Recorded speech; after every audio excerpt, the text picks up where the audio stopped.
Hola, yo soy Cecilia Omar, soy médica y docente de la Cátedra de Farmacología y vamos a dar continuidad con sistema nervioso autónomo. Vamos a comenzar con algunas generalidades.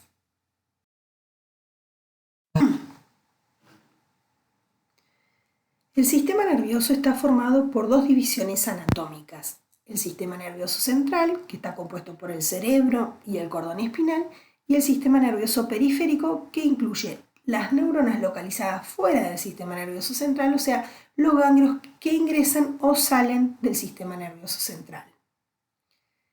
A su vez, este tiene una división aferente, que es la que va a llevar la información desde la periferia hacia el sistema nervioso central.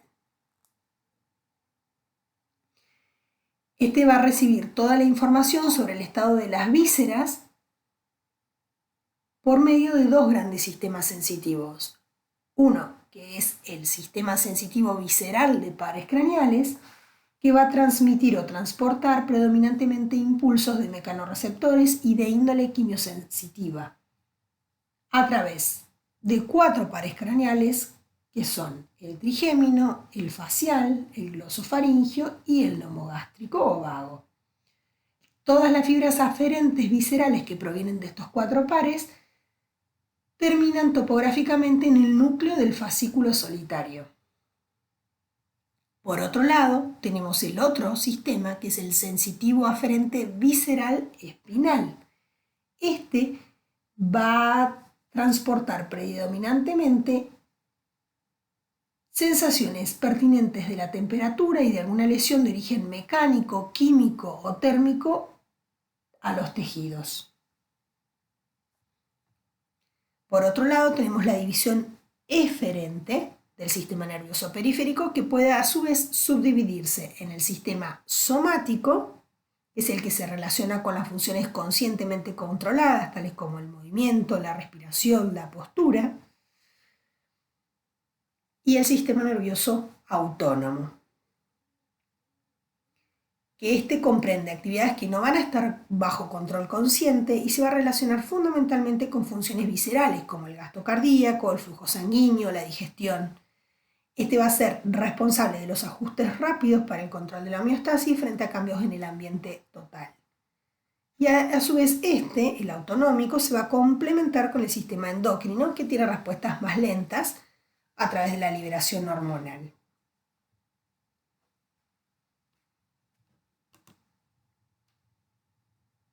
El sistema vegetativo tiene una organización un poco más primitiva.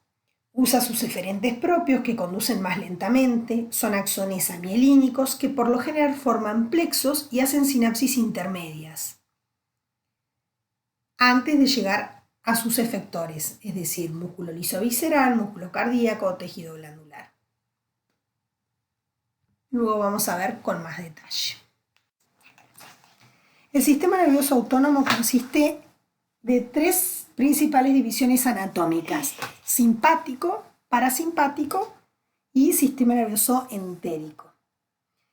El simpático, las células que dan origen a las fibras preganglionares de esta división, se encuentran en las columnas intermediolaterales de la médula espinal y se extienden desde el primer segmento torácico hasta el segundo o tercer segmento lumbar. Por eso se la conoce también como tóraco lumbar. El sistema nervioso parasimpático se constituye de fibras preganglionares que emergen de tres áreas del sistema nervioso central: mesencéfalo, donde tenemos el núcleo de Edinger-Westphal del tercer par; bulbo raquídeo, donde tenemos los componentes parasimpáticos del séptimo, noveno y décimo par craneal; y la parte sacra de la médula espinal, que van a constituir los nervios pélvicos. El tercero, que es el sistema nervioso entérico, se constituye de elementos del sistema nervioso simpático, parasimpático y también conexiones de nervios sensitivos. Este se va a ocupar de los fenómenos de mezcla, propulsión y absorción de los nutrientes en las vías gastrointestinales. Este es un sistema especializado en el sistema nervioso periférico, que se conoce como sistema nervioso entérico, y se constituye de dos plexos: el mientérico de Auerbach, que va a estar situado entre las capas musculares longitudinal y circular, interviene fundamentalmente en la contracción y relajación de los músculos lisos del aparato gastrointestinal, y el submucoso de Meissner, que va a estar localizado justamente en la submucosa e interviene en funciones secretorias, absortivas del epitelio, corriente sanguínea local y actividades neuroinmunitarias.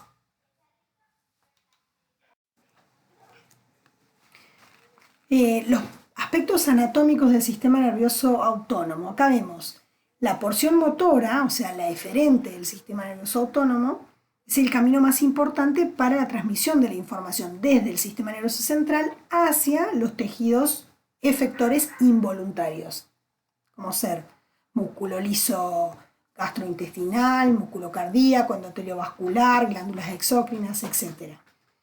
Existen dos tipos de neuronas eferentes, como vemos en la gráfica. La neurona preganglionar, que su cuerpo celular se encuentra en el sistema nervioso central, desde donde emergen y hacen sinapsis en ganglios, donde tiene el cuerpo celular la segunda neurona. Y la neurona postganglionar es esta segunda neurona que va a enviar las fibras eferentes que hacen sinapsis sobre los efectores involuntarios citados.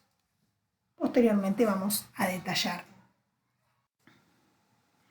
Existen importantes diferencias anatómicas entre el simpático y el parasimpático. Diferencias en cuanto a la longitud de las neuronas que constituyen la vía, como así también en los neurotransmisores postganglionares que utilizan cada uno de estos sistemas.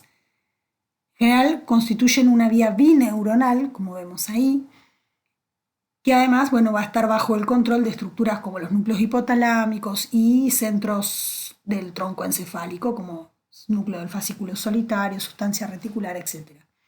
El soma de la primera neurona o neurona preganglionar del simpático se ubica en el asta intermedio lateral de los segmentos de la médula dorsal y lumbar, por eso es que se lo conoce como tóraco-lumbar, como habíamos mencionado. Mientras que el parasimpático, la primera neurona o preganglionar, es la que se ubica o proviene de los núcleos del tronco encefálico, o bien en el asta intermedio lateral de la médula sacra, por eso es que se lo denominaba cráneo sacro. El soma de la segunda neurona o neurona postganglionar se ubica en los cuerpos ganglionares. Para el simpático, estos forman la cadena paravertebral bilateral, muy bien definida desde casi el cuello, donde tendríamos el ganglio estrellado, hasta la región lumbar. Y para el parasimpático, los ganglios se ubican sin una estructura definida dentro de las vísceras que inervan conjuntamente con los plexos nerviosos locales. Por eso es que el simpático tiene fibras preganglionares cortas y fibras postganglionares largas, como lo podemos ver en la imagen. Y el parasimpático, fibras preganglionares largas, en algunos casos más de 1 metro, como las que viajan por el nervio vago, y postganglionares cortas. Generalmente esos ganglios están muy cercanos a los órganos efectores. Sin embargo, va a haber algunas excepciones en el simpático, como los nervios esplácnicos que inervan la médula suprarrenal, o los nervios que llegan al útero o a la vejiga y al conducto deferente, que son fibras preganglionares largas. Así, estos ganglios simpáticos están cerca o en las vísceras y sus fibras postganglionares adrenérgicas son muy cortas. El neurotransmisor principal preganglionar en ambos sistemas va a ser la acetilcolina, como también lo podemos ver en la imagen, con un receptor nicotínico ganglionar. Y el neurotransmisor postganglionar o a nivel del efector va a ser noradrenalina para el caso del simpático, a excepción de las fibras adrenérgicas que van a inervar las glándulas sudoríparas que liberan acetilcolina.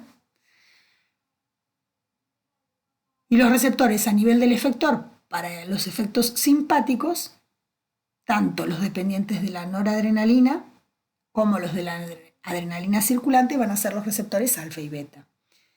Y los receptores a nivel efector para la respuesta parasimpática van a ser los colinérgicos muscarínicos.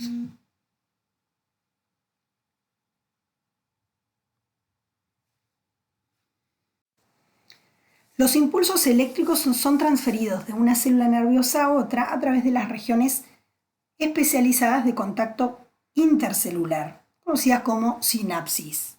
Estas pueden ser eléctricas, que se forman entre células por iones gap, que actúan como canales iónicos, constituyen sinsitios, y esto explica, por ejemplo, el movimiento sincrónico de los latidos cardíacos y de los movimientos peristálticos. Y las sinapsis químicas, que transforman la señal eléctrica en señal química en la terminal del axón. En la sinapsis química, la señal eléctrica es transformada en señal química en la terminal del axón. Cada neurona constituye una unidad anatómica y no existe una continuidad estructural entre la mayoría de las neuronas, como podemos ver allí. La comunicación entre una neurona y otra, o bien entre una neurona y los órganos efectores, se realiza por la liberación de neurotransmisores que se liberan en la terminal nerviosa y se combina, una vez liberado este neurotransmisor, con los receptores específicos que se van a alojar en la membrana postsináptica. Como vemos allí, el neurotransmisor se sintetiza en el interior neuronal, se va a acumular o depositar en las vesículas sinápticas y ante un impulso nervioso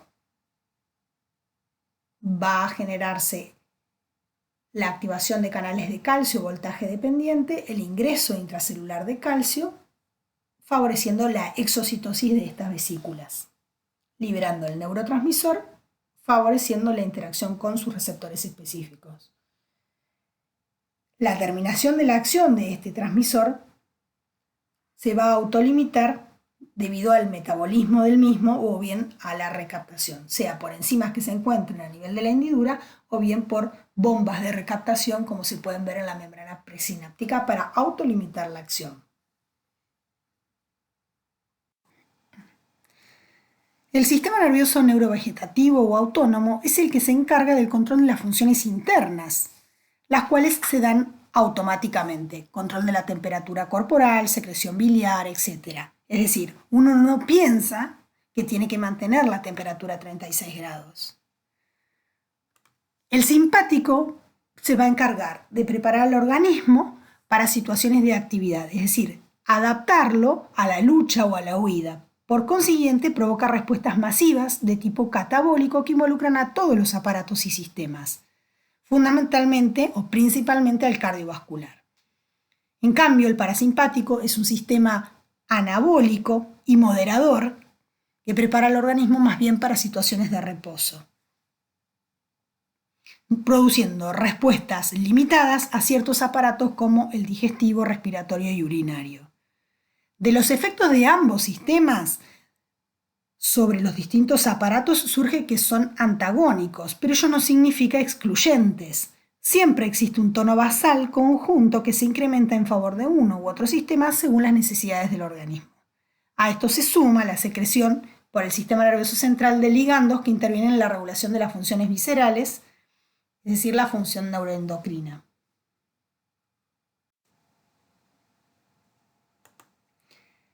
La división simpática del sistema nervioso autónomo, como veíamos recién, es activada en respuesta a situaciones de estrés, como puede ser trauma, temor, hipoglucemia, frío o ejercicio.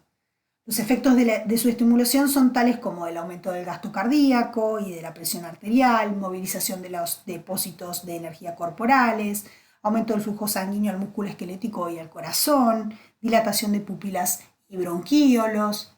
¿Sí? Son respuestas que habíamos visto involucran a muchos órganos y sistemas y una respuesta más bien difusa y de tipo catabólica.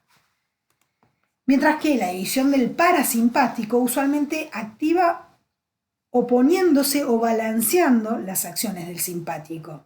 En general está involucrada en actividades como la acomodación de la visión cercana, movimiento de los alimentos, micción, y generalmente predomina sobre el simpático en situaciones de reposo y digestión.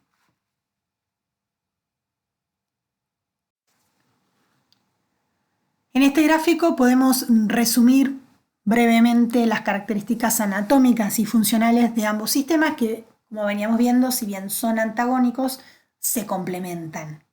El simpático entonces es tóraco-lumbar, Ahí podemos ver los ganglios paravertebrales, donde se hace la sinapsis con la segunda neurona y el axón de mayor longitud va a llegar a los órganos efectores, preparando al organismo para situaciones de actividad.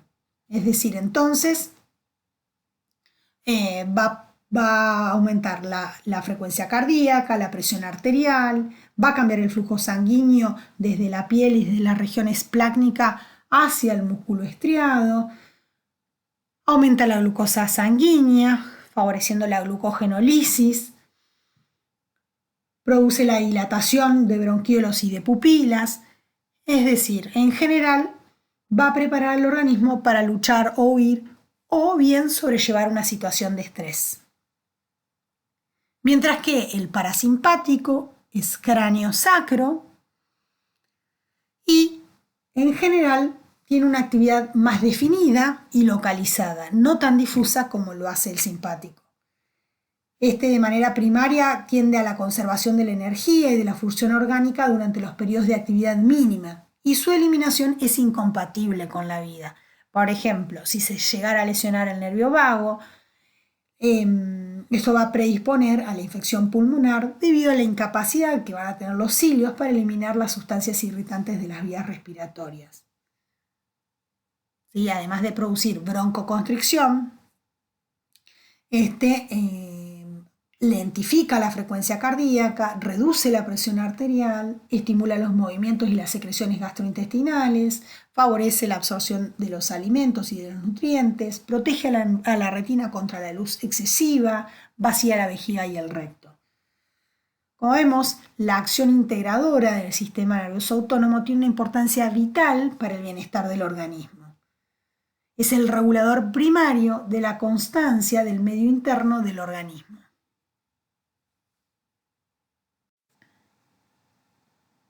Bueno, hasta aquí intentamos dar conceptos generales del sistema nervioso autónomo y algunas generalidades muy básicas del sistema simpático y parasimpático. Más adelante vamos a extendernos un poquito más con cada uno de ellos.